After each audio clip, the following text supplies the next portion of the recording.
Even in mid-January, it's not too late to find a good bargain in Major League Baseball free agency. Plenty of players who have signed late and cheap have become hugely effective pieces of contenders, or turned into valuable trade bait for a non-contender come July. You just have to know where to look and what to look for. Here are 10 players who could prove to be really good bargains, and are still available for all 30 teams to sign. 10. Mike Moustakas. 3B Moustakas has a skill set that doesn't really match the modern times: low average, low on-base percentage, and power. He may not be the poster child for this era, but there are plenty of teams who could use a power-hitting third baseman who plays a competent hot corner. Moustakas is a career .251 hitter who has hit at least 25 home runs in each of his last 3 seasons, and he has ample postseason experience as well. A team may be able to get nice value on him at this point. A few clubs of note are keeping tabs on him. 9. Brad Brach. RP Brach walks too many players and doesn't get enough strikeouts to be a truly elite reliever. He's probably not even a guy you want to be relying on as your primary setup man. However, you could do worse as a swing option to pitch the 6th or 7th to set up the big guns in a bullpen. Brach holds a career .308 ERA and has a pretty solid record of success with Baltimore and Atlanta, and can probably be reeled in for a decent value.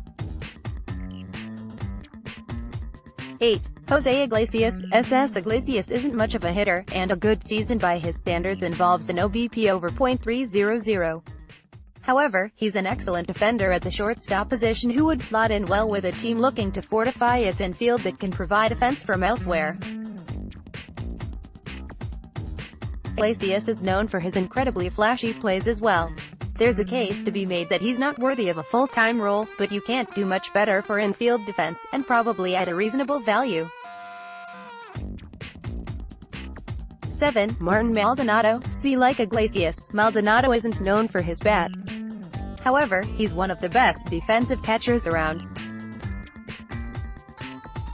In 2018, he led the American League by throwing out 49% of would-be base stealers, and he was a Gold Glover winner in 2017 with the Angels. Maldonado is a career .220 hitter who won't contribute to the offense much, but as a fantastic defensive catcher and pitch framer, his value isn't represented statistically. Some team will be very happy with him as their catcher. 6. Asdrubal Cabrera. Asdrubal Cabrera never really panned out as a trade acquisition by the Phillies last season, but his time with the Mets should entice suitors.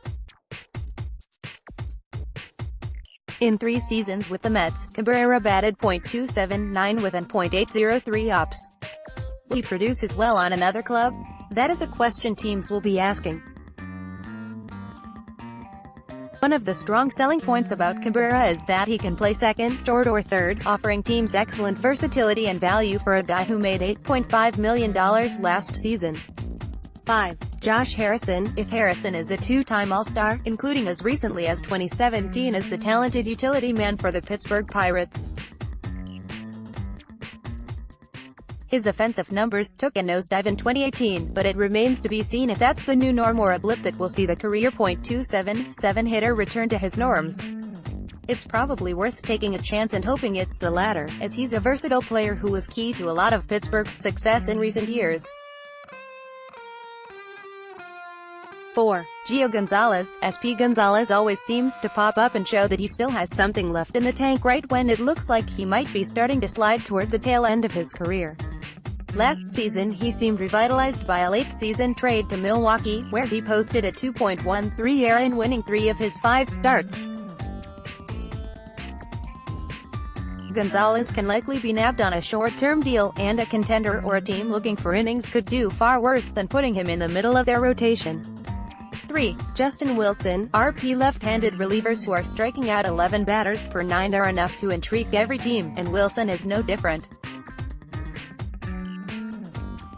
He seemed to struggle after being traded to the Chicago Cubs, as he suddenly started issuing more walks than he ever had before. If he could get that under control, he profiles as a talented back-end reliever, and his 3.33 ERA shows that he's done it before. He's something of a reclamation project, but if he gets right, he could be a huge value. 2. Drew Pomeranz, SP. In 2017, Pomeranz won 17 games for the Boston Red Sox, posting a 3.32 ERA and striking out a batter an inning. As has often been the case with him, though, injuries have severely hindered his career and limited him to 74 poor innings in 2018. Pomeranz is still only 30 and has shown he can be an effective pitcher if healthy, but that last part will always be a major if. It will also keep his price down, so a team could potentially get him on a one-year deal that would be pretty rewarding if he can stay healthy through it. 1. Marvin Gonzalez. If it's somewhat amazing that Gonzalez is still unsigned given what the game current values and what he offered the Houston Astros during their current run of success. He can play 7 positions, delivers 15 to 20 home runs a year, and actually picked up MVP votes in 2017. He also has been a postseason monster. The fact that he hit .300 that year looks like a fluke, but .260 with some pop and that sort of defensive versatility is extremely valuable. He may still get paid, but any team could find use for Gonzalez.